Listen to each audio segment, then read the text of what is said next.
Hello, আসসালামু আলাইকুম। আমি আজকে পাবদা মাছের চচ্চড়ি করব।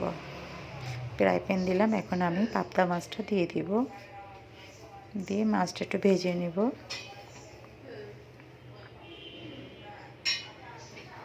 এই মাছটা আমি ভাজি করছি, এখন এটাকে নামিয়ে ফেলবো। আমি একটা কড়াই দিলাম, কড়াইতে আমি একটু তেল দিব। এবার আমি এটাকে একটু পেঁয়াজ দিব, কাঁচা পেঁয়াজ, পেঁয়াজ দিয়ে দিব, একটু কাঁচা মরিচ। এবার আমি দিব রসুন বাটা, হলুদের গুঁড়ি, চালের গুঁড়ি, আদা রসুন, লবণ। মশলাটা দিয়ে আমি একটু নাড়াচাড়া করে একটু কষানো পানি দিব। আমি একটু টমেটো দিলাম, টমেটো দিয়ে এটাকে একটু নেড়ে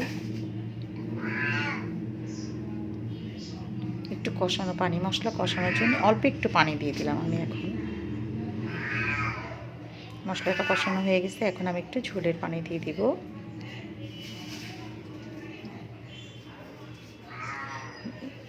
এবার এর ভিতরে আমি মাছগুলি একটা একটা করে দিয়ে দেব।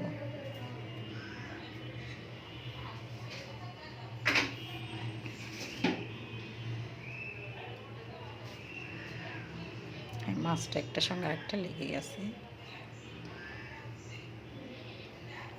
মাছগুলি আমি সুন্দর করে সাজায় ঢেকে দিয়েছিলাম অবশ্যই এটা। এখন আমি এরপরে একটু ধনিয়ার পাতাটা দিয়ে দিলাম, দিয়ে এবার আমি একটু ঢেকে দেব।